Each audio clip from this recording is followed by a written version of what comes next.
رمضان کے لیے خریداری کرنے والے، عید کے لیے خریداری کرنے والے بغیر کچھ سوچے سمجھے مارکیٹ میں زیادہ سے زیادہ آنا جانا شروع کر دیں گے۔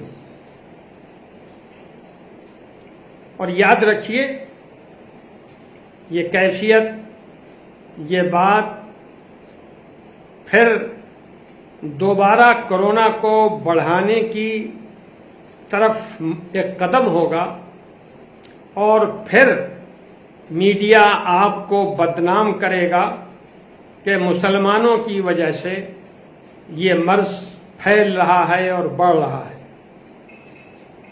اس معاملے کو پورے ملک میں میڈیا نے جس طرح غلط طریقے پر بے ایمانی کے ساتھ مسلمانوں سے جوڑ دیا ہے، وہ شرمناک بھی ہے اور پوری ملت کی توجہ کے لیے ضروری بھی ہے۔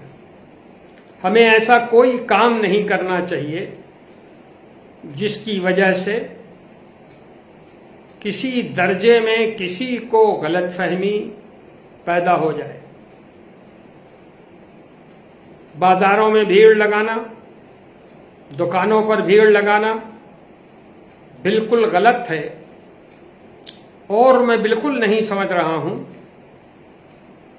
کہ مرکزی حکومت نے اس قدر جلد کیوں دکانوں کو کھولنے کا فیصلہ کیا ہے۔ بے شک مرض پر تھوڑا سا قابو پایا گیا ہے، لیکن ابھی مرض کی جو نوعیت ملک کے اندر ہے اور جو عالمی ادارے نشاندہی کر رہے ہیں، ہمارے وطن عزیز میں کورونا کے پھیلنے بڑھنے کی امید بہت زیادہ ہے۔ اس لیے ہم سب کی ذمہ داری ہے کہ ہم اپنے اپنے گھروں میں رہیں، رمضان کی عبادتوں میں مشغول رہیں، بازاروں میں گھومنے سے پرہیز کریں، دکانوں میں جانے سے پرہیز کریں۔ اور ہماری یہ بھی ذمہ داری ہے، اور میں دل سے یہ محسوس کرتا ہوں اور آپ کو مشورہ دے رہا ہوں کہ آپ کے گھر کے لوگ، آپ کے بچے پرانے کپڑے میں عید کی نماز ادا کر لیں اپنی اپنی جگہوں پر۔ یہ زیادہ بہتر ہے بنسبت اس بات کے کہ آپ بازاروں میں گھومیں اور خریداری کریں۔ مصلحت اسی میں ہے، عقل کا تقاضا یہی ہے کہ آپ اپنے آپ کو گھروں میں محدود رکھیں اور اللہ کے سامنے سر جھکائیں، اللہ سے مانگیں، اپنے گناہوں کی معافی مانگیں، اپنے غلطیوں پہ توبہ کریں، اور اللہ سے دعا کریں کہ اے اللہ مسجدوں کے دروازے ہمارے لیے کھول دیجیے۔